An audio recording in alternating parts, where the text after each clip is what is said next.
Well, hello again there, folks, and I thought I would have a bit of a chat over like this week's big news in immigration, and the fact that Keir Starmer's come out and said all these things about immigration, and he's being compared to Enoch Powell, which was a turn of events that few people saw.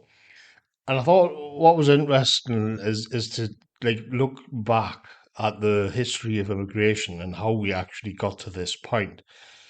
And I think a lot of it has to do with the graph that you see going around.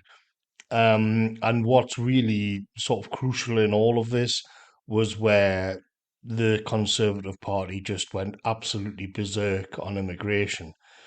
But it reminded me there was for people who've been in this for a long time, there used to be a thing went around about how the Tony Blair New Labour, there was a leak came out by somebody called Andrew Neither, and he let it slip that the immigration party of the New Labour was specifically designed to rub the right's nose in diversity and render their arguments out of date.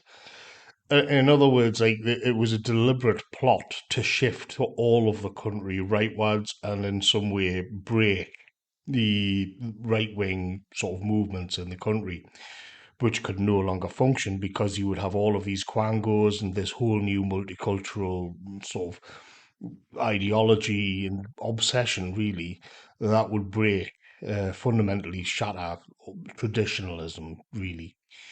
And and put it beyond the pale because it would be seen as extremism or racist or whatever.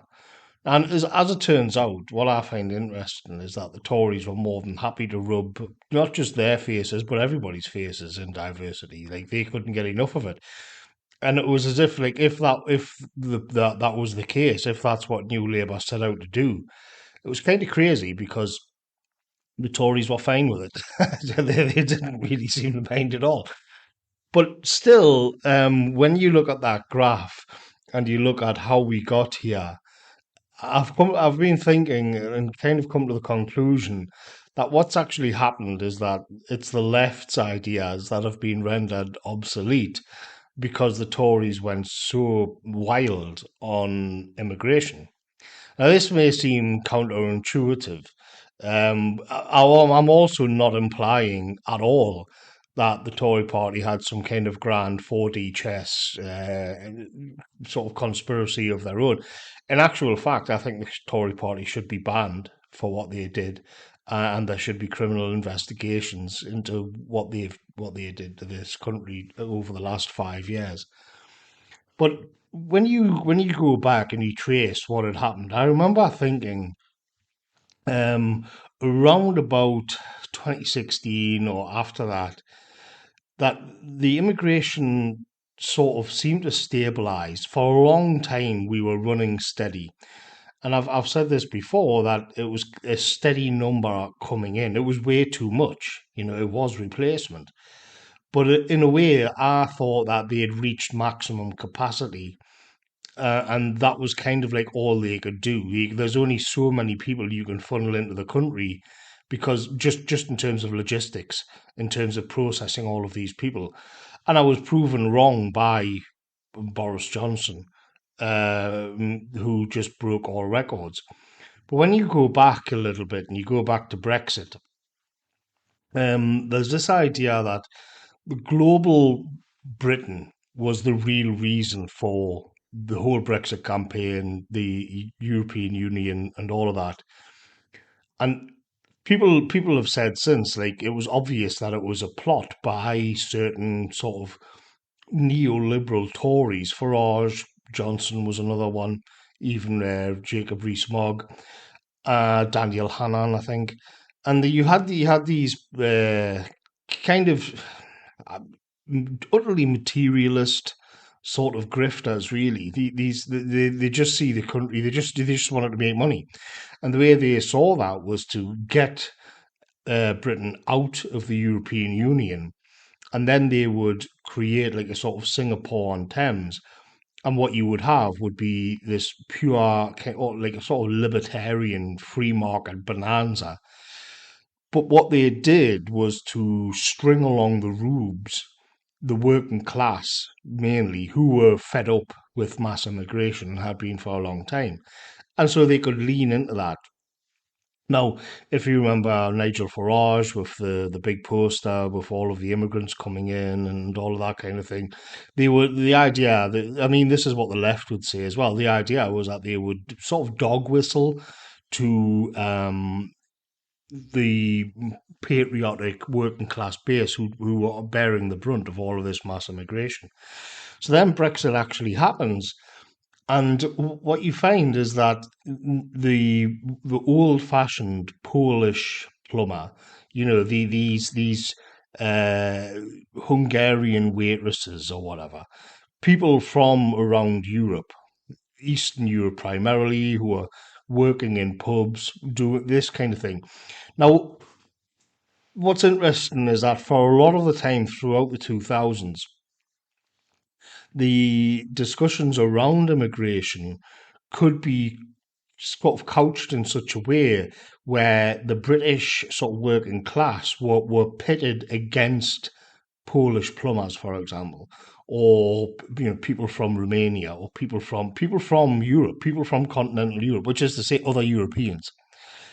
And in a way, I think it hid a multitude of sins. That I think it was a very it was an easy position to defend for the left because most of the immigration was white and they weren't what was to come. So when we leave the European Union, and all of those people begin to go home. And what happens is that and this again was written in. You can go back and you can find people like Nigel Farage and Boris Johnson and Daniel Hannan saying openly like Brexit's going to bring in people from the Commonwealth, as they would say it, but the Indian and all of this. I think one of them even said at one point, like, I'm not racist because we were after Brexit, like, we want to have people coming in from all over the world, not just Europe. So this is what's happened, and in a kind of weird twist, of like ironic twist, the left signed up to all of these multicultural values, all of this ideals, and in a certain way, they had it easy for a long time because they didn't have to they didn't have to live up to their own bullshit.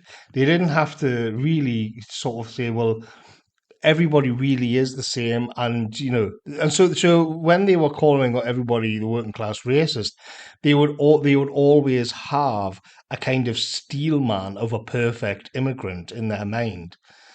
And I think after the Boris wave, which was just absolutely high treason, like treason of the highest order, after the Boris wave, it became where every village and every shire was now being just overwhelmed and at rapid numbers. And you had Serco putting them up in hotels. You had, and also what I would consider to be like the UKification of the country, where it was the country was being terraformed at a rapid pace, turned into something which nobody recognised anymore because of just the sheer shock of the numbers. I think it's I think it's something like 4 million over 5 years or something. Like on the graph, you can see it's just madness, absolute madness.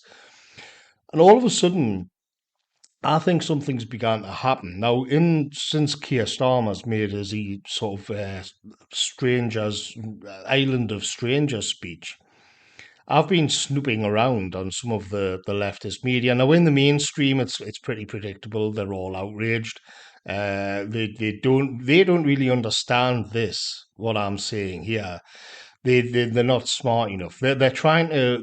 There's a lot of talk about carers. There's a lot of prattle about carers, and there's this kind of desperation to link it back to economics somehow. It's not about economics. It's that people don't feel they're at home anymore, and you can't put that on a spreadsheet. And the James O'Brien, much as I can't stand him, he does have a point that at the end of the day, you can reduce the numbers to zero, and people are still going to be unhappy about the amount of foreigners that they see. Now he's saying it's pointless to even try. I would say yes, that is going to be the case. But this is something which has particularly happened because of the Boris wave. And a lot of the sort of leftists that I've spotted on the internet, like at Novara Media, I noticed that one of their pundits was getting in a lot of trouble in the comments because he was saying that it's kind of justified if you say I no longer feel at home. But obviously you're not allowed to link that to race. But it was like the cat was out of the bag. It was as if the cat was out of the bag, and he was kind of edging his way to saying people don't feel at home anymore. Well, and it isn't to do with economics, and it isn't to do with these neoliberal sort of. I mean, it is in a way. It is in a way. It is just treating the country like a supermarket. That's fair enough, but they just think you should share the money out differently. Whereas I would say, and I think many others would say, there's something more to it than that. You do actually have to take on board how people feel, and you can't correct that because of human nature.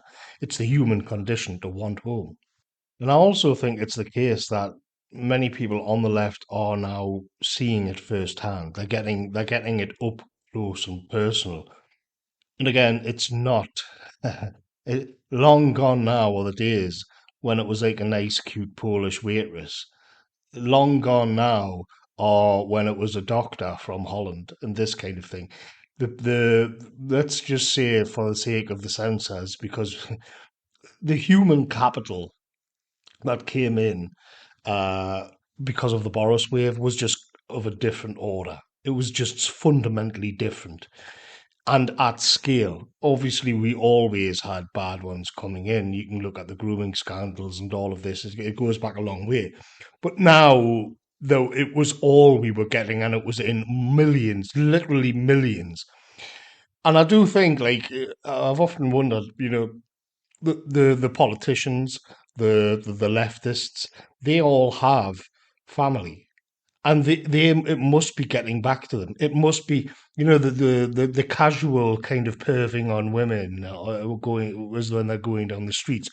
The kind of the rise of just barbarism on the streets. Um, the obvious kind of antisocial attitudes of it and just the sheer quantity of numbers means it's no longer possible to draw sort of to individualize the foreigners.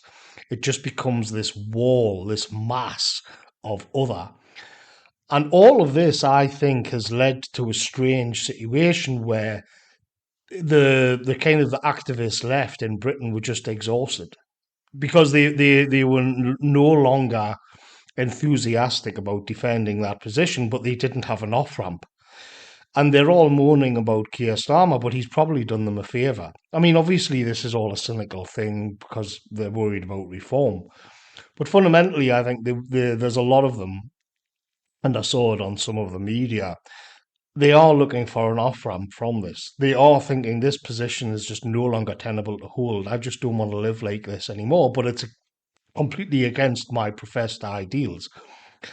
And this is why I think, again, the reaction, except for the mainstream pundits, has been kind of muted and a little bit sort of as if like I don't want to go on with this fight forever. Obviously, you've got a lot of the foreigners who've got skin in the game, so to speak, and they're coming out because they can see like this is getting a little bit, this is getting a bit hot now. This is getting a bit close to home. But fundamentally, I think what happened is because of the Boris wave, the position of the left became very difficult to defend. And all of a sudden, it was as if they were the ones having their noses rubbed in diversity. And let's remember, people on the right didn't have to defend that. For the people on the right, it was an act of huge betrayal by the Tories, who've been smashed by this themselves. But then the people on the left are seeing this and thought some of them must have been thinking, we're expected to defend this. We are now expected to defend like this insane policy like people we hate, by these Tories who again were just doing it because of the grift, because of their friends wanted cheap labour and all of the rest of it. And I feel like a lot of them feel like they've been played for suckers, but of course it's deeply ingrained in them that they can't be racist, they can't discriminate, and all of that. So they find themselves in this bind, which I think is just kind of broken them in a way, just exhausted them. And I think Keir Starmer's kind of trying to do them a favour because he's going to be thinking the countries, we are on the hook for this. This is a Tory. The Tories did this to the country, and yet it's we who are going to be on the hook for it. Um, and rather than you get this kind of crazy sort of situation where at the end of the day, but the Tories have rubbed the left's face in diversity and rendered their arguments out of date and obsolete just through their treachery, just through being absolute venal scum. It wasn't because they wanted to, they thought this was going to do the left any harm. It's just because they're backstabbing scumbags. But the situation that the left have been in is one in which they have to live up, they have to defend this because of their core principles. Their core principles are put them on the hook for like endless Albanian gangsters and Somalians and all of these different groups coming in, and just a relentless barrage of bad headlines in the Daily Mail, and again, more and more their own families and themselves, because a lot of them live around London, coming face to face with this.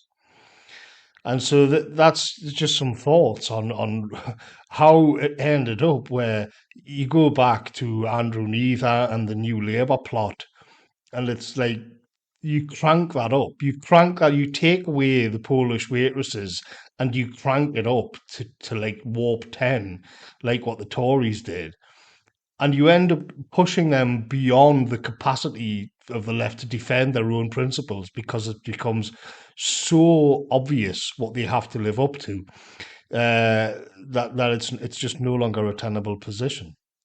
So anyway, thanks for listening, folks, and I'll catch you later.